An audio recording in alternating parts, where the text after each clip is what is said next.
Hello? Hello, everyone, and welcome to the first... Cat. Welcome to the first Serial Killer Monthly of 2024. This is Carly's pick, and we are doing... Jeffrey Dahmer. My name is Jeff. And it feels like January has gone on forever. Yeah, it's like January 87th right now. There's been too many days in January, and they've all sucked, so... This is going to be a long video, so just get ready, grab a snack, get a drink. Maybe don't eat during this, Maybe actually. don't get a snack. Scratch that. Don't do that unless you can handle it. I'm going to put a disclaimer right now that we go into detail, okay? There's details in here that you might not want to hear, and it might make your tummy not feel good for a while. So if you're sensitive to that kind of stuff, this is your warning. We're using big pages of notes today because I didn't want to. The printer was easier. She usually hand writes all of the notes. Yes, I go into my Google Docs, I type out all the notes, and then I write it down in a notebook because my autistic brain remembers things better when I am physically writing it and reading it, writing it. And so I always do that because it helps me retain everything better. So then when we do the video, I'm not doing what she does. But this time I didn't do that, and she knows a lot about Jeffrey Dahmer. This is gonna be her time to shine, not mine. My time to shine. But without further ado, let's get into it. We're gonna start with his early life, because where else do you start in someone's life? Start when they're born. He was born on May 21st, 1960 in Milwaukee, Wisconsin. I feel like our list of serial killers that we've done, there has been so many from Wisconsin, or went to Wisconsin, or did something in people Wisconsin. in the Midwest just get really bored or something. I don't know what. Something in the water. His parents were Lionel Herbert Dahmer and Joyce Annette Dahmer.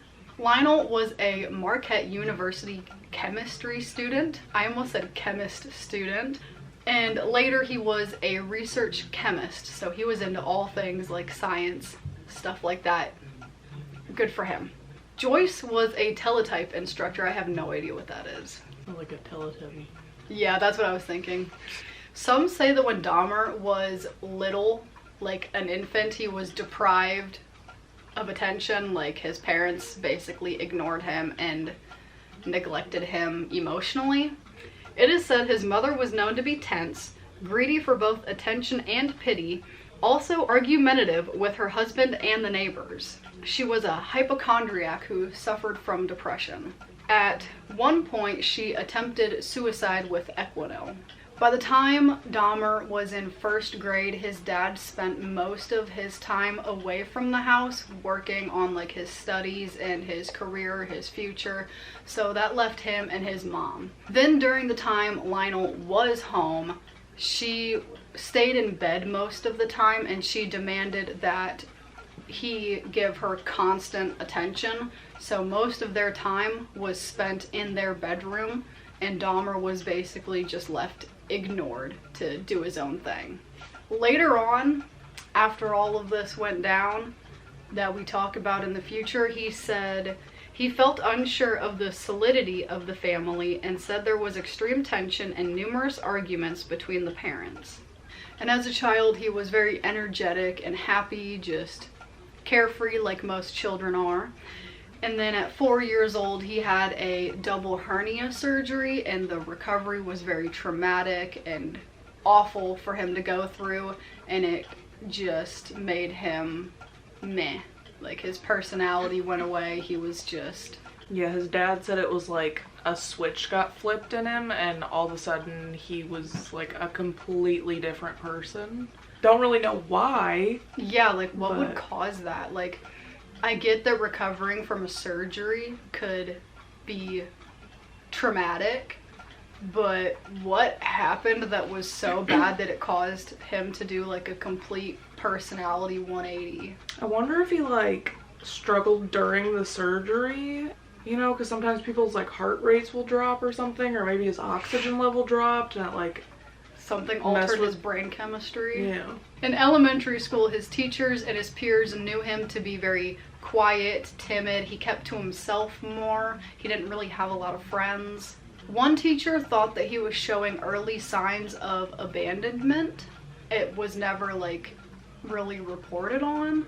Like, she never went to like, if they even had DCFS back then, and was like, I think he's being neglected.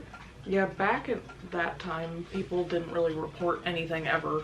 The teachers noticed that the symptoms increased when his mom became pregnant with their second child, Dahmer's younger sibling. In October of 1966, him and his family moved to Doylestown, Ohio. Joyce gave birth in September. They let Dahmer choose the name of his baby brother, and he picked David.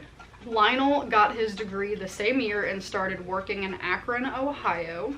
During all of this happening, the moving, the birth of his younger sibling, he took an interest into dead animals. When he was 4, he saw his dad removing animal bones from underneath their home, and that just sparked his interest. It is so weird that like simple things that you can do like in front of your kids, just like their brain chemistry is like, I'm interested in that now. His dad said his son was oddly thrilled by the sounds the bones made and took a deep interest to them, calling them fiddlesticks. Oh, fiddlesticks!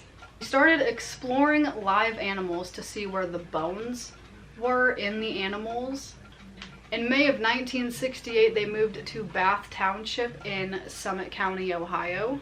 I'm sure all the moving that they did, I mean, I know that's only 2 moves, but it probably screwed with him a little bit. This house was on 1.5 acres of woods. That's... Bless you!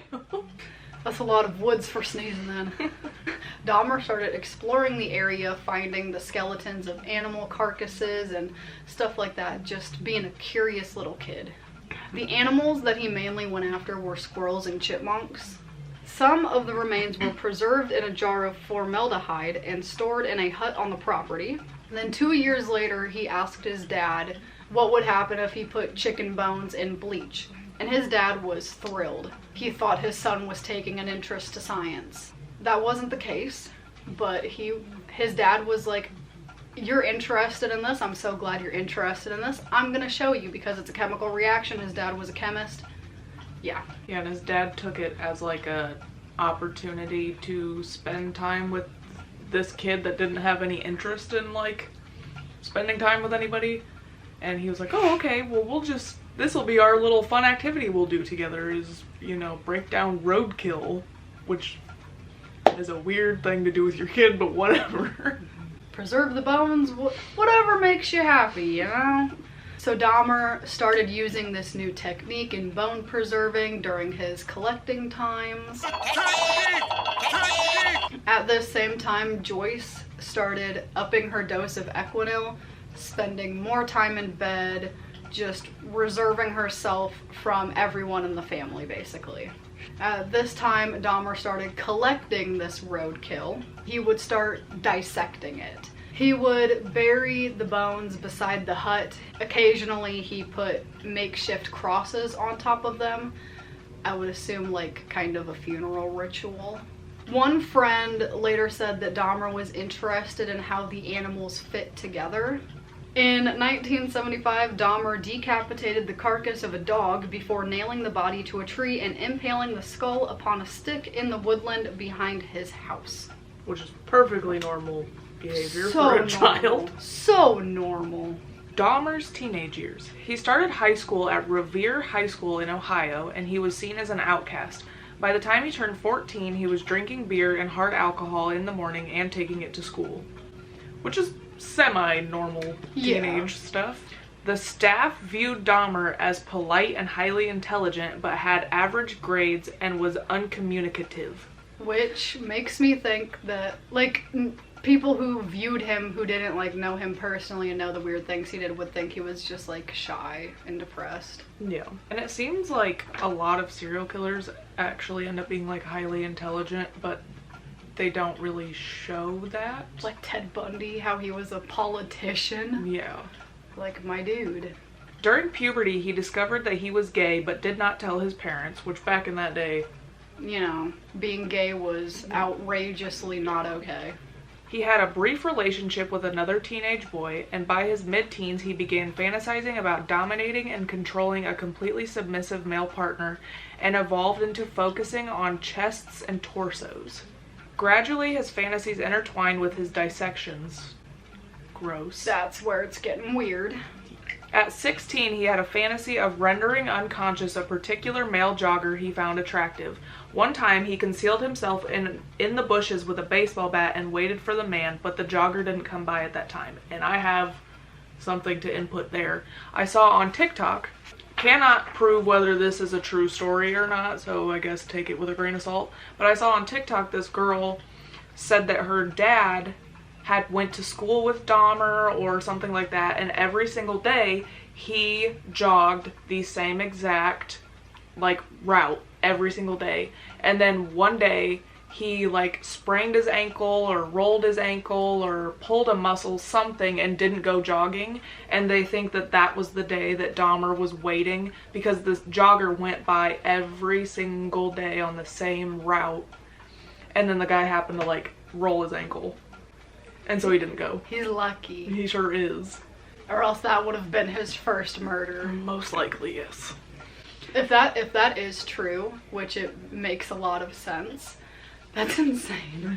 Like, just living with that, like, thought that, like, I could have been Dahmer's first victim. And I think that the guy didn't even know about that part of the story, and the chick had heard about how Dahmer was like waiting in the bushes and like that part of the whole story, and she told her dad, and he was like, I ran the same route every single day, like past Dahmer's house. And she was like, well, you almost got you almost got deaded, dude. You almost woke up dead.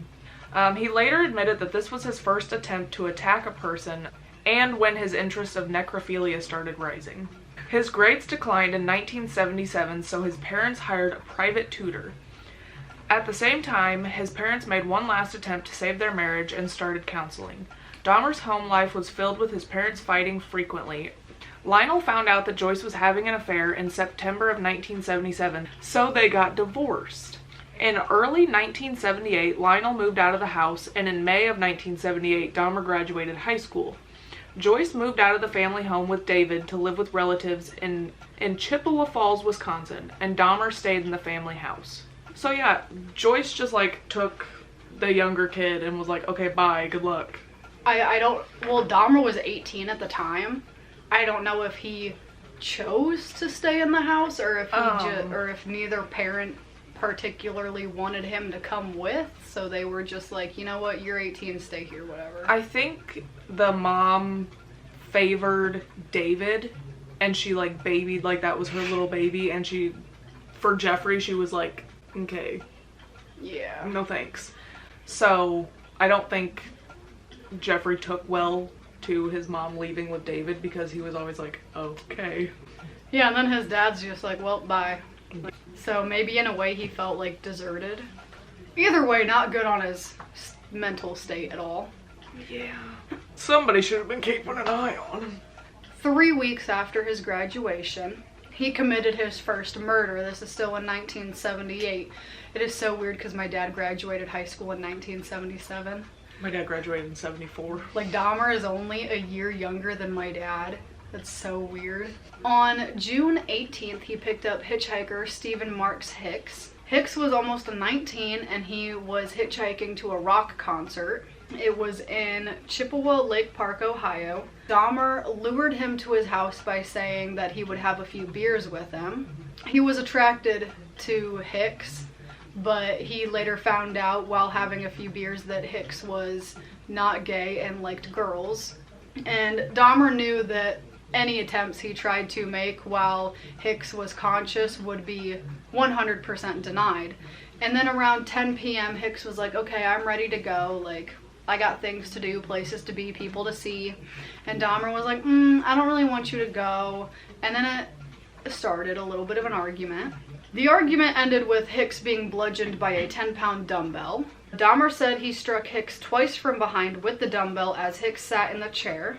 Hicks went unconscious and Dahmer strangled him with the bar of the dumbbell, then stripped his clothes from Hicks's body and explored his chest with his hands, then masturbated as he stood above him. Hours later, Dahmer dragged Hicks's body to the basement. The next day, Dahmer went back down to the basement and dissected Hicks's body and then buried the body by the hut in the backyard. So he buried Hicks in a really shallow grave, and then a few weeks later he came back to the grave, dug it up, pared the flesh off of the bones. He dissolved the flesh in acid before flushing the solution down the toilet. Then he crushed the bones with a sledgehammer and then scattered them. He threw Hicks's necklace and the knife he used to dismember him into the Cuyahoga River from the West Bath Road Bridge. So he's pretty good at disposing of the evidence. So now we move on to his college years. 6 weeks after he murdered Hicks, Dahmer's father and his fiancée came to the family home. In August, Dahmer enrolled in Ohio State University to major in business. He spent 1 term there being unproductive mainly because of his alcoholism. Lionel came to visit once and found his room completely covered in empty liquor bottles, and he dropped out after 3 months. What was the point there? Don't know. He didn't have a lot going for him. Sure didn't. And then he joined the army. So in January of 1979, he enlisted in the United States Army due to his father's arguing. So his dad was like, you gotta do something. Like, you dropped out of college, you're drunk all the time. I wonder if he thought that the military would, like, help his alcohol abuse. He just thought it would, like, give him some sort of discipline to do something besides... Maybe have some kind of purpose. Yeah. I don't know why he didn't, since he was so interested in doing all of this weird dissecting and chemistry stuff, why he didn't take, like, that road to further his dissections and weird things that he did after he murdered people. I don't know. Because that probably would have helped him. But what do I know? I'm not a serial killer. He went to basic training at Fort McClellan in Anniston, Alabama, and then trained as a medical specialist at Fort Sam Houston in San Antonio, Texas. That's kind of weird that he was, like, training to be a medic. He was occasionally punished for being intoxicated. Once an instance of insubordination resulted in his entire platoon being punished, which they probably didn't take well to that. Dahmer got beat by his fellow recruits. Precisely.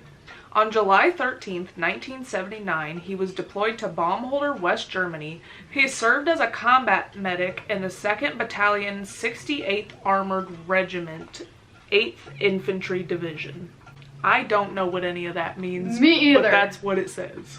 In March of 1981, he was deemed unsuitable for military service because of his alcohol abuse. He was discharged from the army, and he received honorable discharge. Wasn't he dishonorably discharged? So I saw that they decided, like, the reasonings for him being discharged from the military was just because of his alcoholism, and they deemed it that it wouldn't be an effect to the public.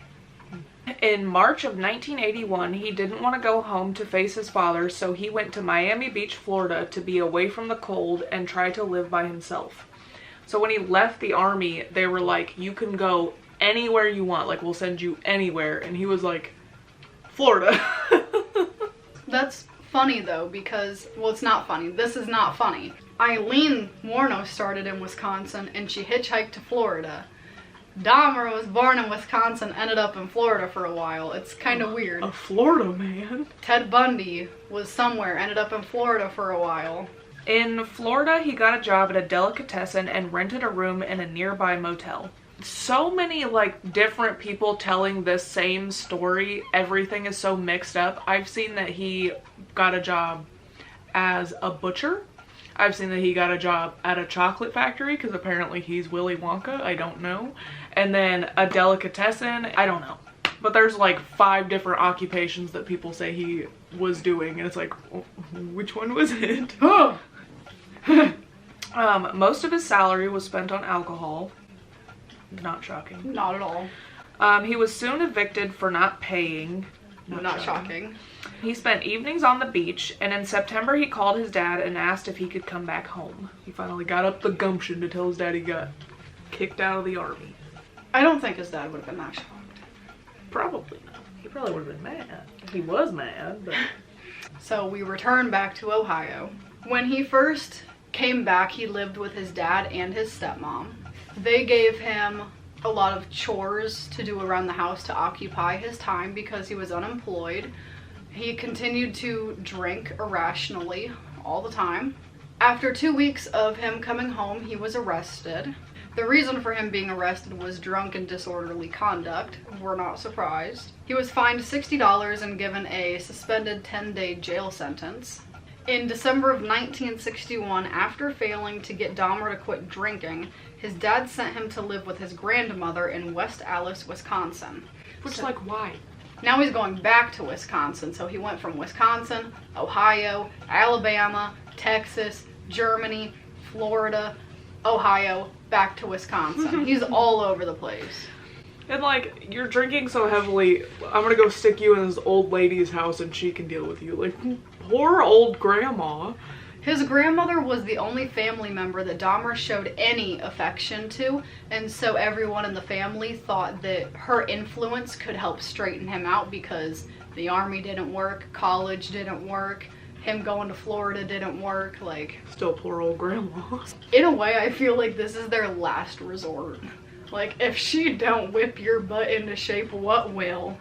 Now we're in Wisconsin. In the beginning, living with his grandmother actually went very well, and people were surprised. He went to church with her, willingly did chores around the house. He sought work and abided by most of her rules, but he still continued to drink. In early 1982, he got a job as a phlebotomist at the Milwaukee Blood Plasma Center. So that seems a little bit more in tune with his interests. Yeah. He had the job for 10 months before he got laid off, and then he was unemployed for 2 years. I also heard that when he worked as a phlebotomist, it was the first time that he tried to drink like a vial of blood. I don't know if he enjoyed that, but he was like, I'm gonna give this a try. So, what is he, Dracula?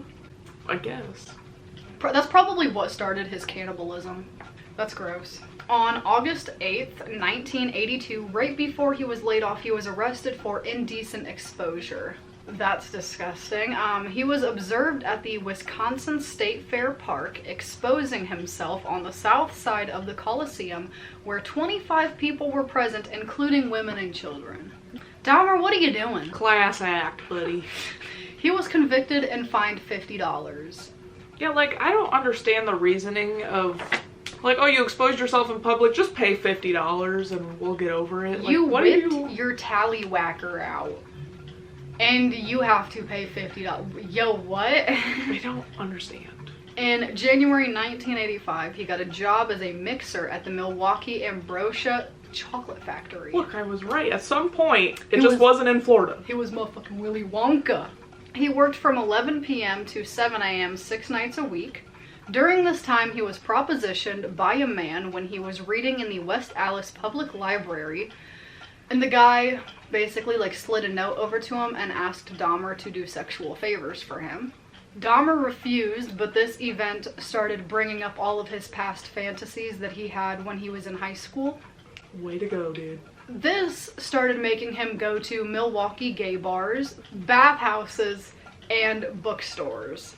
He stole a mannequin from a store that he shortly used for sexual stimulation, and then his grandma found it and made him throw it away. Yeah, they showed that.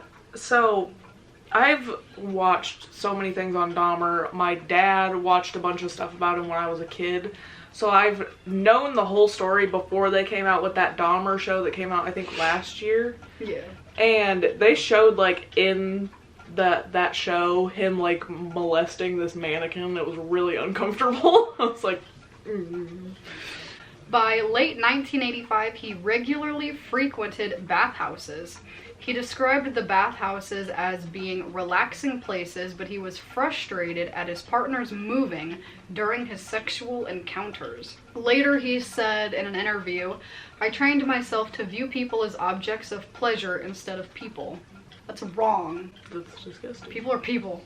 In June of 1986, he started giving sleeping pills to his partners, giving them liquor laced with sedatives. He would wait for his partner to fall asleep before doing his sexual acts. After 12 of these instances happening, the bathhouses revoked his invitations. He was no longer allowed there. But don't worry, it only took 12 times. He then started going to hotel rooms for his practice, is what he called it. A little while later, he read a report in the local newspaper of an upcoming funeral for an 18-year-old. He had the idea to steal the corpse and take it home. He went to the cemetery and attempted to dig up the coffin. The soil was too hard, and so he abandoned the mission. That's so gross. For real. Like, that's some Ed Gein shit right there. This whole story is gross, but just bits and pieces make me more uncomfy than other pieces. Hope you're not eating. It's gonna get worse.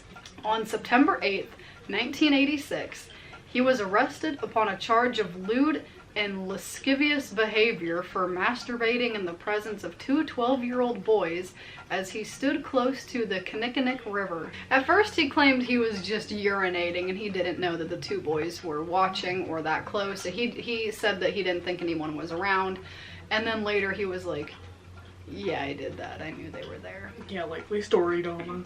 His charge was then changed to disorderly conduct. On March 10th, 1987, he was sentenced to 1 year of probation with instructions to start going to counseling. Like, hey, you just whipped your wang out and you were jerking the gherkin. For not the first time. In front of two minors. For not the first time. And we're just gonna give you a year of probation and you gotta do counseling. What the fuck? Like, bro. With, like, child, like, nasty things like that, our court system is still so effed up. No. It's like, yeah, give them 2 years. That'll do it. Yep. We know that all way too well. What the hell? Moving on to his time at the Ambassador Hotel. On November 20th, 1987, while living with his grandmother, he encountered a 25-year-old man from Ontonagon, Michigan, at a bar and convinced him to return to the Ambassador Hotel in Milwaukee. Tuomi? His name was Stephen Tuomi. Don't know if we're saying that right. Yeah, sorry. We're not great with pronunciations over here. Not really great with anything over here. Not really. Dahmer said he had no intention of killing Tuomi. He only wanted to drug him and lie beside him while he explored his body. But when Dahmer woke up the next morning, he saw that Tuomi was laying under him on the bed with his chest crushed in and bruised badly, and blood was coming out of the corner of his mouth. What did you do? Dahmer's fists and a forearm were severely bruised, and later he said that he had no memory of killing Tuomi, and he could not believe that this had happened. Dahmer bought a suitcase and transported Tuomi's body to his grandmother's house. 1 week later, he severed the head, arms, and legs, and then filleted the bones from the body before cutting the flesh into pieces small enough to handle. Then he placed the flesh into plastic garbage bags. He wrapped the bones inside a sheet and pounded them into splinters with a sledgehammer. All of Tuomi's remains, except for the head, were thrown in the trash. For 2 weeks, he kept Tuomi's head wrapped in a blanket and then boiled the head in a mixture of soilax and bleach to try to retain the skull, then used it as a stimulus for masturbation. After a while, the skull became too brittle by the bleaching process, so he pulverized it and disposed of it. Now we're moving into the 1988 murders, and we're just going to go through them real quick, talk about the victims, what happened, and stuff like that. After Tuomi's murder, Dahmer stopped trying to control his compulsions. He just let desire fill him up. He started actively seeking out victims, mainly around gay bars. He would lure them to his grandmother's house, and then he would give them triazolam and trimazepam. I have no idea what those are. Once the victim was unconscious, he would strangle them. And that was their death. James Doxtator? Not sure if I'm saying that right. 2 months after murdering Tuomi, Dahmer met James Doxtator. I'm sorry, I really don't know if I'm saying. James was a 14-year-old Native American prostitute. Dahmer lured him to his grandmother's home and offered him $50 to pose for nude photos. They had sexual relations, then Dahmer drugged him and strangled him on the floor of the cellar. He left the body there for 1 week and then dismembered it the same way he did with Tuomi. Like only 14 and Dahmer's like, what, 22 at this point? 21, 22? What are you doing, brother? Richard Guerrero. On March 1988, Dahmer met Richard Guerrero outside a gay bar called The Phoenix. He was a 22-year-old bisexual man. Dahmer lured him to his grandmother's home and offered him $50 to spend the night with him. He drugged Guerrero with sleeping pills, strangled him with a leather strap, and filleted the corpse. Within 24 hours, Dahmer dismembered the corpse and did the same thing as he did with the other two.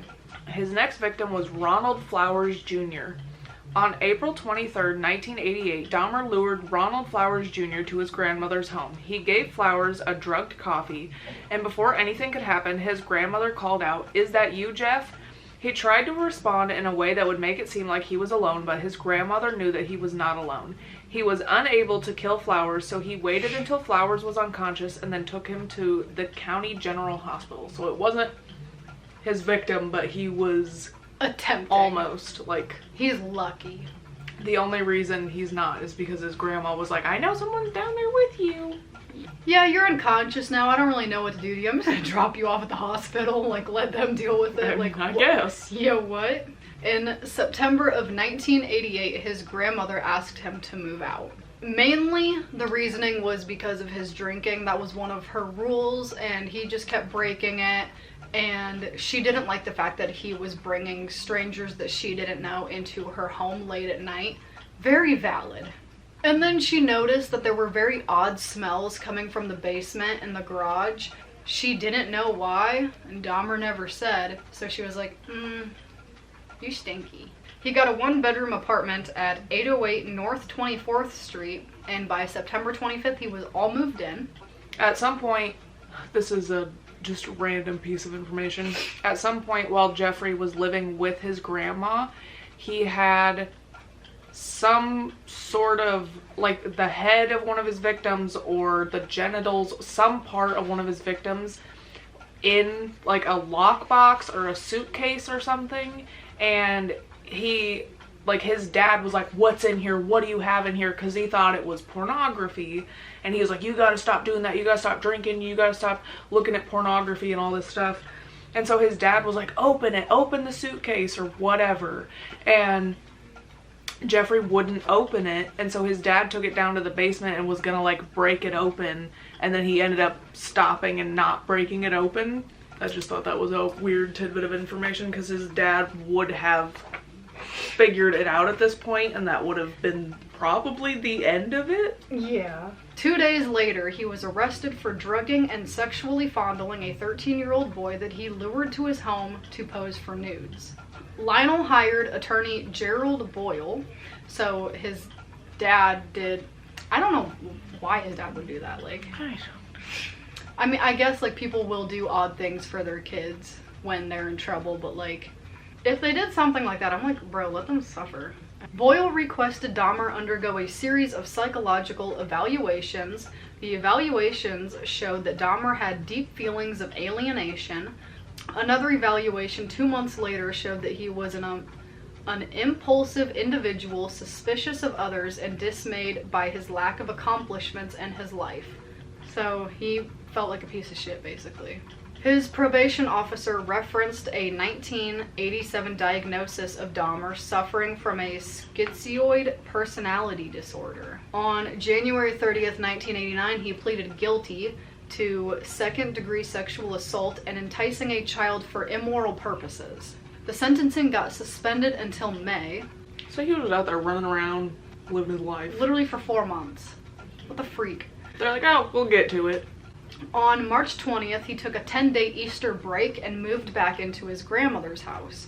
I don't know why she let him back. Maybe just felt bad for him. I don't know. 2 months prior to his sentencing, Dahmer murdered his 5th victim. On March 25th, he met Anthony Sears, a 24-year-old mixed-race aspiring model at a gay bar. Dahmer said that on this occasion he was not looking to kill him or commit any crime, and that Sears just started talking to me. Dahmer lured Sears to his grandmother's home, and then they engaged in oral sex. Then Dahmer drugged and strangled Sears.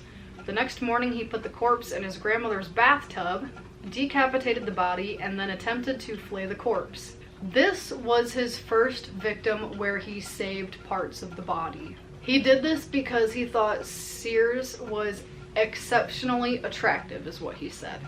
He preserved his head and genitalia in acetone and kept them in a wooden box that he later placed in his work locker. Why are you taking it to work? What are you doing? On May 23rd, 1989, he was sentenced to 5 years probation and 1 year in the House of Correction. It should have been 5 years in the House of Correction and 1 year of probation. He got work release so he could keep his job. He was required to register as a sex offender. He was paroled 2 months before his scheduled release. He went back to his grandmother's house.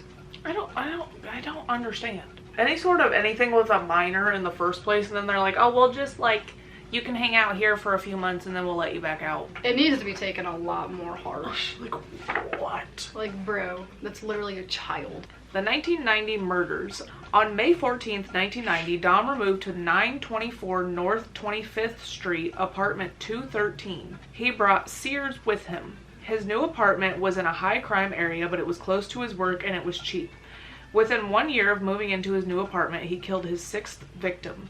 Raymond Smith was a 32-year-old prostitute. Dahmer lured him to the apartment, promising him $50 for sex, which seems to be his thing that he does, you know? $50. Which does seem like it was probably a good chunk of money back then. Oh, yeah.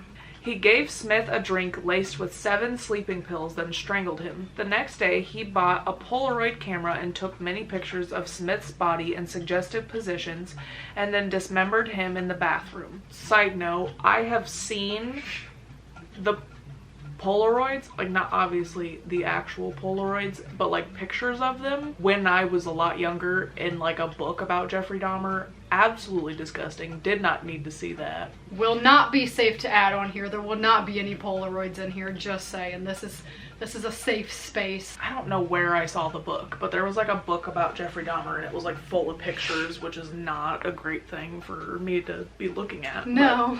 But here we are anyway. He boiled the legs, arms, and pelvis in a steel kettle with soliax, something like that. He dissolved everything else except for the skull in a container filled with acid. He spray painted Smith's skull and put it in with Sears. So that's like his little trophy that he's making for himself, which is okie dokie. Yeah. Get it together. Around May 27th, Dahmer lured another young man to his apartment, but instead of giving the drink to his victim, he accidentally drank it himself. Womp womp. Womp womp. When he woke up the next day, he saw that the man that he lured had stolen $300, a watch, and a lot of clothes. Because of what Dahmer was going to do, he was not able to report it to the police. Like, what are you gonna tell them? I was gonna drug this guy, but I accidentally drugged myself and then he stole my stuff.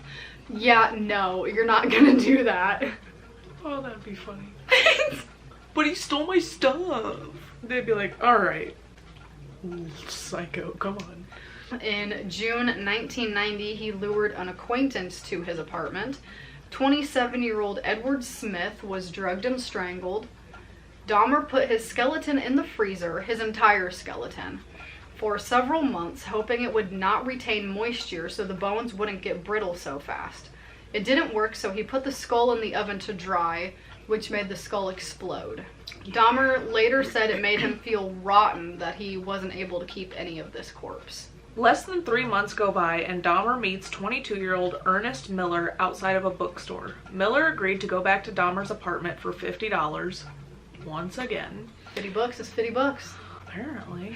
When Dahmer tried to do oral sex, Miller said that'll cost you extra, so Dahmer gave him a drink laced with 2 sleeping pills. Since he only used 2 sleeping pills, he killed Miller by slashing his carotid artery. Miller bled out in minutes, and Dahmer took pictures of his body in suggestive positions and then put him in the bathtub. He kissed and talked to the severed head while he dismembered the remainder of the body. What the fuck? Dahmer wrapped Miller's heart, liver, biceps, and parts of flesh from the legs in plastic bags and put them in the freezer for later consumption. He boiled the remaining flesh and organs into a jelly-like substance using Soilax. On September 24th, 1990, Dahmer met 22-year-old David Thomas at the Grand Avenue Mall. He got Thomas to come over to his apartment, but after he gave Thomas the drink, he didn't feel attracted to him anymore, so he didn't want to kill him. He didn't want to do anything to him. Like, he didn't want to engage in any activities. He was scared that Thomas would be mad when he woke up because, you know, he didn't want to do anything sexual to him, so in return he didn't want to kill him. But he was so scared that he thought Thomas was going to be mad, so he did kill him. He strangled him and dismembered the body, keeping no parts. He didn't kill anyone for almost 5 months after that. That's a long time for him. Way to go. And he was regularly seeing his counselor, where he would complain about feeling anxious and having depression in those 5 months. Now we get to the 1991 murders. There's quite a few, so we're just gonna name the victim, talk about how they were killed, just go through it real quick. The first one is Curtis Strotter in February of 1991. He was 17 years old. They met at a bus stop near Marquette University, lured him to the apartment, drugged him, cuffed his hands behind his back, and strangled him to death with a leather strap. He then dismembered him, keeping his skull, hands, and genitals, and photographed each stage of this process. Errol Lindsay was in April 7th of 1991. He was 19 years old. He was lured to the apartment, drugged. Dahmer drilled a hole in his skull and injected hydrochloric acid with a baster. Lindsay woke up saying, "What time is it?" Dahmer drugged him again and then strangled him. He decapitated the skull and kept it. He filleted the body and put the skin in a solution of cold water and salt for several weeks to try to preserve it, but it didn't work and he threw it away. Yeah, that one makes me uncomfortable because he was trying to put things in the guy's head to, like, turn him into his own personal, like, zombie. Because he thought if he didn't kill him, but he just, like, altered his mental state, that he could just... He would be, like, the perfect submissive partner. Yeah. And then Dahmer would be able to do whatever he wanted to him. Jeffrey's neighbors started complaining to the building manager of foul smells coming from Dahmer's apartment, along with falling objects and the occasional chainsaw sound. So that's not odd or anything. No. When he was asked about it, he said the foul smells were from his freezer breaking and food spoiling. His next victim was Tony Hughes on May 24th, 1991. Tony was a 31-year-old aspiring model. They met at a nightclub and he lured him to his apartment, drugged him, and he injected hydrochloric acid into his skull to disable him and render him submissive, and it was fatal instead. So he was really trying to do something there, but it wasn't working. The next victim is Conorak Synthesumphone. I'm just gonna call him Conorak. This was on May 26th, 1991. He was a 14-year-old Lao. I think it's Lao, it's the Native American tribe. He is the younger brother of the boy he molested in 1988. They met on Wisconsin Avenue, and he was reluctant to go to the apartment at first, but he changed his mind and said yes. He took Conorak into his bedroom, where Hughes' corpse was laying naked on the floor. He thought Conorak didn't notice because he had already drugged him, but he wasn't unconscious yet, but he was getting there. He drilled a narrow hole into the crown of the skull and injected hydrochloric acid into the frontal lobe. Then he drank several beers and decided he was going to go out to the bar and buy more beer. He came back in the early morning hours of May 27th, and he found Conorak sitting naked on the corner of 25th and State Street, talking in Lao with 3 distressed young women near him. Dahmer came up to them and said Conorak was his friend and tried to get him to go back to his apartment with him. The woman said they had already dialed 911. Conorak was not wanting to go back with Dahmer, like he was struggling against him, and the women noted that. 2 cops came, and they were John Balserzak and Joseph Gabrish. Dahmer told the police Conorak was his 19-year-old boyfriend that drank too much. This kid's actually 14, isn't he? Yeah, 14-year-old, so he's He knows what he's doing is wrong, and he's trying to pass Konarak off as a 19-year-old. And also, he just had acid injected into his frontal lobe, so he's not all there to, like, defend himself. Dahmer was giving the excuse that Konarak just drank too much because they got into an argument. Then the fire department showed up. They examined Konarak for injuries and decided he needed treatment, but the police told the fire department to leave. Yeah, it's because... I'm pretty sure it was because the cops were, like, against them being homosexuals, and they were like, no, you can just go back into your hole and, like, don't come back out here, you know? That makes sense. Officer Richard Perubkan came, and the 3 officers escorted Dahmer and Konarak back to the apartment. And while this was happening, the women were like, no, like, he didn't want to go back, he was struggling, and the cops were like, shut up. At the apartment, Dahmer tried to prove they were dating by showing the police the Polaroids that he took. Balcerzak said he didn't smell anything unusual, but Gabrish later said he noted a strange smell, which was the decomposing body of Hughes in the bedroom. The police left, and Dahmer gave Konarak another injection, but it was fatal, and he took the next 2 days off of work to take care of Konarak and Hughes, is what he called it. Like, how shitty the kid got away, but he couldn't get that far. He just had a hole drilled in his head and shit injected into his brain, but, like, he got away, and then the cops were like, oh, you're gay, we're taking you back, like, get out of our sight. Dahmer decided to take a Chicago trip. How exciting. Super. His next victim was Matt Turner on June 30th of 1991. Matt was 20 years old. They met at a bus station, and he gave Turner an invitation to travel to Milwaukee for a professional photo shoot. He accepted and went to the apartment. He was drugged, strangled, and dismembered. He put the head and internal organs in separate plastic bags in the freezer.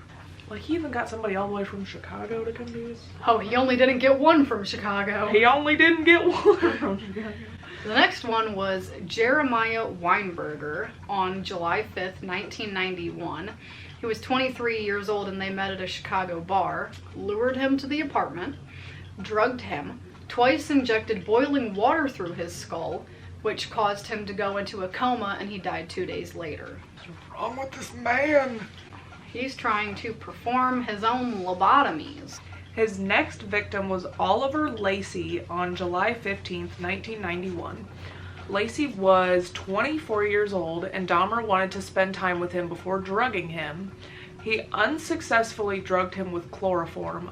He strangled him and had sex with his corpse before dismembering him. He put his head and heart in the fridge and his skeleton in the freezer. Sir. This was the only time he tried to use chloroform on somebody. He tried to change up his technique and it didn't work. Don't know why he was trying to change it if he had such a good thing going for him. It was not a good thing, but like in his mind, like, you know, he had a system going, so I don't know why he tried to change it since he was being so successful. Ran out of pills? Maybe. Joseph Bradehoft on July 19th, 1991. Dahmer got fired from work, so he went out and he met Joseph. He was 25 years old. He was strangled and left on the bed for 2 days. The head got covered in maggots. Like, Dahmer pulled back the covers to find maggots all over in his sheets. He decapitated the body, cleaned the head, and put it in the fridge and acidified the torso. I got goosebumps. I also just spit all over myself. I got goosebumps. Okay, so now we're at the arrest. On July 22nd, 1991, Dahmer went up to 3 men. He offered $100 to go to his apartment and take nude pictures, drink beer, and hang out with him. Tracy Edwards, 32 years old, said yes. Edwards noticed an odd smell in the apartment and boxes of hydrochloric acid. Dahmer tried to handcuff Edwards but was unsuccessful and brought him into the bedroom for pictures. Edwards saw nude male posters and The Exorcist 3 was playing, which Dahmer was like obsessed with that movie. Yeah, like I have not watched the documentary, like not When something is very mainstream popular, I don't get into it. I just ignore it. And she had Dahmer on her list already, so I was like, I'm just gonna wait and read about it when it's time. And so I'm on Facebook seeing the memes of him standing there with the knife, and like they would put different shit playing on the TV. You're gonna watch this. And I was like, so that's where the meme came from. There was a 57-gallon drum in the corner with a bad smell, which, like, red flag. Why would anybody ever have a freaking 57-gallon drum in their room? For what? Dahmer took out a knife and told Edwards he would be taking pictures of him. Edwards said he would allow him to if he put the knife away and took the handcuff off. Dahmer turned to the TV and was rocking back and forth, chanting. He put his head on Edwards' chest and listened to his heartbeat. He pressed the knife against him and said he was going to eat his heart. Edward tried to keep Dahmer from attacking him by saying they were friends and he wasn't going to run away. Edward said he needed to go to the bathroom and asked if they could sit in the living room and have a beer. Dahmer said yes. Probably because, like, somebody's actually, like, acting like they want to hang out with him for once. Yeah. And not for money, you know, because he's trying to save his own life. Because, like, he did not have friends at all. So the fact that somebody was, like, giving him interest, being like, oh, I want to hang out with you. Yeah. Edwards waited until Dahmer was lost in thought and requested to go to the bathroom again. He stood up and punched Dahmer in the face and ran out the front door. At 11:30 that night, Edwards got two police officers, Rolf Mueller. They saw he had a handcuff on his wrist, and Edwards explained what happened. The three went to the apartment, and Dahmer invited them inside and admitted he had put the cuffs on Edward, but gave no explanation. Mueller went into the bedroom to get the key, and Dahmer tried to stop him and get it himself, but Mueller said to back off. In the bedroom, Mueller saw a large knife under the bed and saw an open drawer with Polaroid pictures of different bodies in various stages of dismemberment. Mueller went to the living room and showed his partner, saying, "These are for real." I feel like if you find a bunch of Polaroids of disfigured people in weird sexual positions, carrying them out to your partner and being like, this is for real, is not something that would come to my mind first. I'd be like, yo, Yeah, what? the hell? Dahmer noticed what Mueller was holding and fought with the police to resist arrest. Mueller opened the fridge and saw a freshly severed head of a black male on the bottom shelf. Dahmer was pinned to the floor, and he turned his head to the officers and said, "For what I did, I should be dead." At least he knows. Self-awareness is really good. Didn't do him any good, though. Nope. A search of the apartment uncovered 4 severed heads in the kitchen, 2 entire skeletons, a pair of severed hands, 2 severed and preserved penises, a mummified scalp, 7 skulls in the bedroom and inside a closet, 2 human hearts in the fridge along with a portion of an arm muscle. In the freezer was an entire human torso and a bag of human organs and flesh stuck to the ice. There were 74 Polaroids documenting the victims, and the chief medical examiner said it was more like dismantling someone's museum than an actual crime scene. Wow. That reminds me of when they, like, searched Ed Gein's farm. Ouch. It was the bottom of my back. It was like, it popped like 3 times since I've been here. Like when they searched Ed Gein's house and just found disgusting things. At least he didn't make a meat suit, I guess. Of his mom. Yeah. So naturally he gets arrested for this finally. Thank God. On July 23rd, 1991, Dahmer was questioned by Detective Patrick Kennedy. Over the next 2 weeks, he was interviewed for over 60 hours. Dahmer waived his right to a lawyer present throughout the interrogations. He said he wished to confess all, as he had created this horror, and it only makes sense I do everything to put an end to it. He admitted to having murdered 16 young men in Wisconsin since 1987, with 1 victim killed in Ohio in 1978. He admitted to necrophilia and eating their hearts, liver, biceps, and portions of thigh to 3 victims. He said in an interview, "It was an incessant and never-ending desire to be with someone at whatever cost. Someone good-looking, really nice-looking. It just filled my thoughts all day long." And the reason he kept the skulls and everything is because he was planning to make an altar of the victims' skulls in the living room with the 2 complete skeletons of Miller and Lacey side by side. And there's like diagrams online of what it was supposed to look like in their living room. Yeah, he wanted somewhere to go to clear his head, so he was gonna make a freaking altar. Okie dokie. On July 25th, 1991, he was charged with 4 counts of first-degree murder. By August 11th, 1991, he was charged with 11 murders in Wisconsin. On September 17th, 1991, he was charged in Ohio with Hicks's murder. He was never charged with Edward's murder attempt or with Twomey's murder. On January 13th, 1992, he pleaded guilty but insane to 15 counts of murder. Okay, so on to the trial. On January 30th, 1992, the trial began. The judge was Judge Lawrence Graham. He waived his rights to a trial to establish guilt. They debated if he suffered from mental illness or personality disorder, and he was diagnosed with necrophilia, borderline personality disorder, schizotypical personality disorder, alcohol dependence, and a psychotic disorder. The trial lasted 2 weeks. On February 15th, 1992, the court decided Dahmer was sane and not suffering from a mental disorder at the time of each murder. He was sentenced to life in prison plus 10 years upon the first 2 counts. Death penalty was not an option.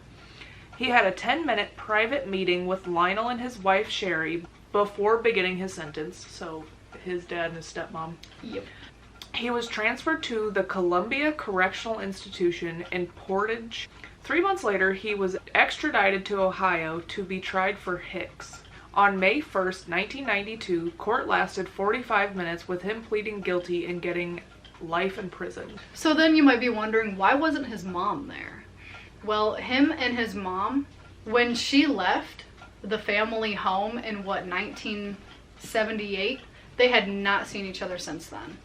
They had called and, talked here and there, but they never maintained a legitimate relationship. I don't know the reasoning behind that. I don't know if it was because he was like holding a grudge against her for just taking his little brother and leaving, because he never saw them again. Prison. His life in prison.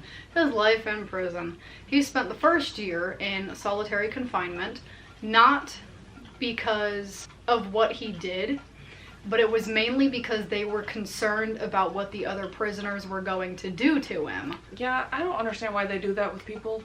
Like, child molesters, they will put them in solitary confinement so that way, or they won't put them in gen pop so that they don't get killed. Let them get their ass beat. During that time, he devoted himself to Christianity and became a born-again Christian. In May 1994, he was baptized in the prison whirlpool. He was baptized? Yes. Baptized. I said baptized? Yes. I'm just so baffled because he got baptized in the prison whirlpool. Whatever works, I guess. He got baptized. On July 3rd, 1994, inmate Osvaldo Dorothy attempted to slash his throat with a razor embedded in a toothbrush after church. Dahmer was not seriously harmed, but he was ready to die. He had no will left to live. He did not give a damn about what happened to him. And then we move on to Dahmer's death. The last and final part. On November 28th, 1994, he was assigned to cell work along with 2 other inmates, Jesse Anderson and Christopher Scarver.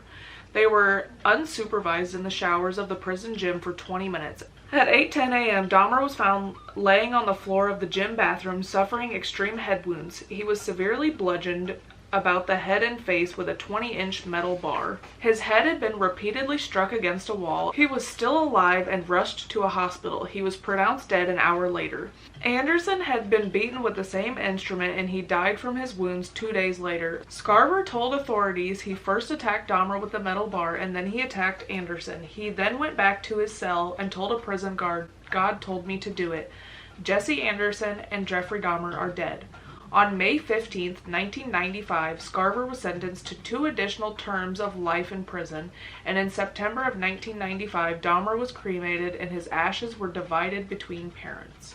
During his time in prison, him and his mom would regularly stay in contact. When he was murdered and the public found out about it, there were a lot of mixed reactions.